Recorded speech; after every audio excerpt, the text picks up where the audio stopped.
Welcome to Loup TV. I'm Gene along with Doug, who is mobile today. Of course, we can never predict when big events happen, and thrilled that we can get everybody together to discuss what is the obvious A topic, Microsoft acquiring Activision. Doug, what was your thoughts when you saw that hit the tape?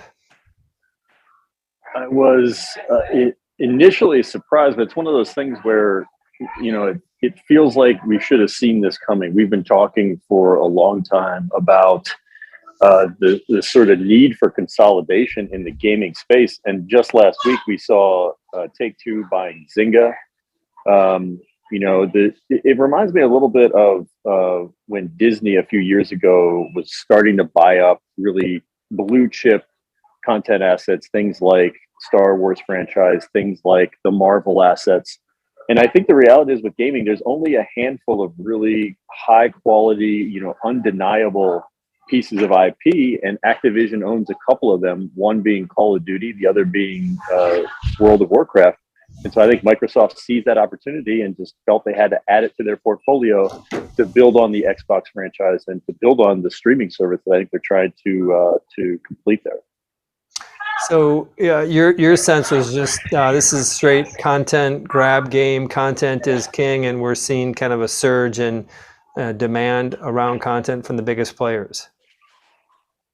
I think that's right, and this is the biggest splash that Microsoft could have made in absolute terms. I mean, there's literally not a bigger company they could have bought. There's literally not a bigger franchise than Call of Duty that they could have bought. And so, I mean, this is a massive splash, but I do think it's all about content, and I don't think that it's over yet. Like we talked about, Zynga was a big deal last week with Take-Two. In hindsight, seeing this deal, maybe Take-Two was buying Zynga partially to keep its independence. I'm sure that Microsoft has had conversations with all the big publishers. I'm sure it wasn't just Activision. Yeah, Take-Two is much smaller. It's basically a third of the valuation of Activision. That's right. So it seemed like that's a much more reasonable target. Maybe the content that they have with Grand Theft Auto doesn't line up with kind of what Microsoft wants to do ultimately. Maybe, and you could probably make the same argument about Call of Duty. I mean, it's it's not exactly PG rated, but to me, the biggest point is I think we should expect more of this type of consolidation in the gaming space. We own stock in several gaming companies. It's a theme that we really love. We continue to love, regardless of what's happening here. One name that really sticks out to me is Ubisoft, which is a French publisher. They publish games like the Assassin's Creed franchise. They do the Tom Clancy games. So really good IP. They, ironically have had a similar trajectory as Activision more recently. They've had some sort of culture issues.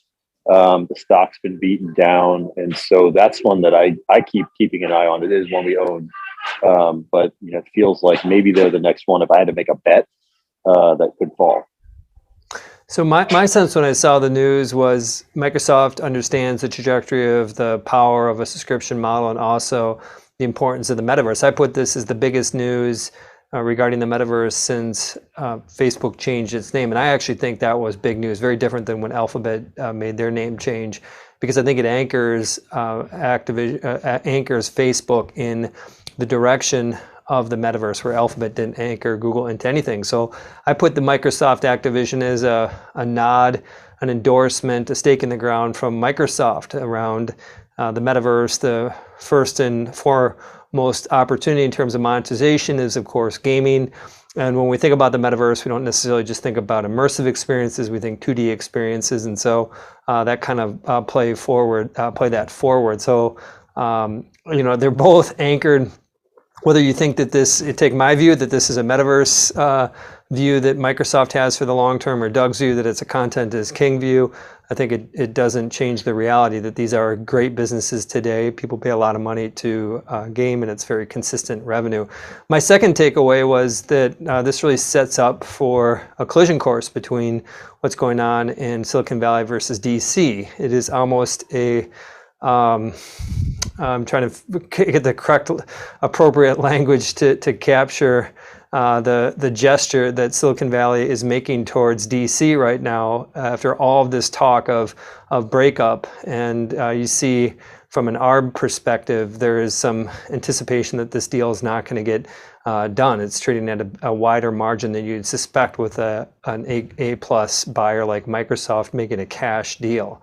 And so I would maybe just kind of focus in on that second piece. What's your take on what does this mean for regulation? Does DC, are they going to kind of stand up and say, wait a second, this is exactly what we were talking about, to the definition of what it feels like DC wants to stop, and Silicon Valley says, thank you very much, we're just going to move forward?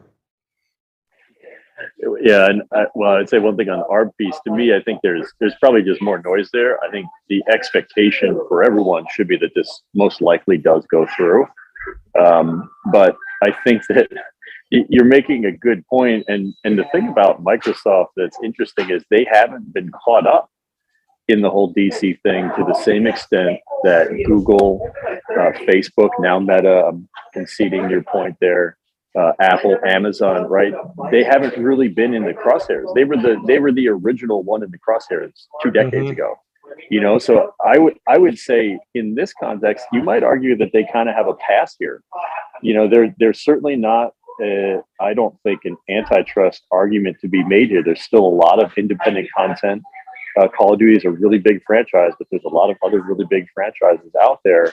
And there are other console makers like Nintendo, like Sony, that have both console and content in the marketplace. So I don't think there's a case here to stop this.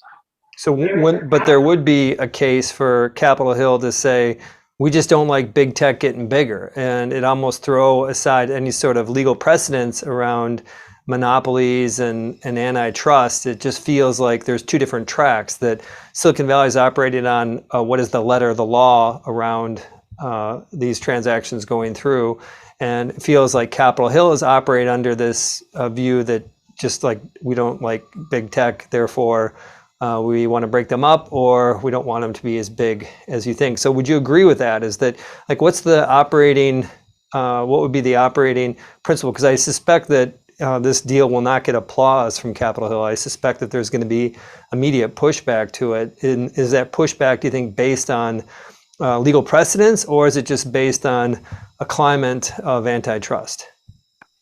I think it's the latter. And I mean, I would be shocked, I guess, to your point, if there wasn't someone in Congress who made an issue about this and made a statement and said they don't feel that this should happen. But I also feel there probably is not legal standing, again, to prove that this is an anti-competitive act. I think is a high hurdle. I don't think that the government will be able to do it.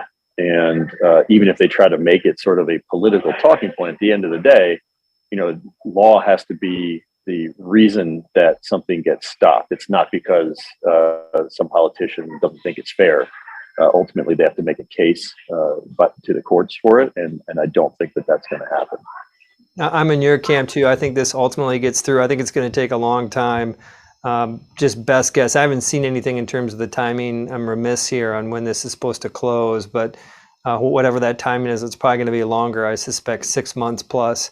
What's your view? Do you think this gets done in less than 6 months? I think that's probably the right over/under. If we were setting odds, something in that ballpark, probably right. Awesome. And do you want to take the over, the under, or the middle?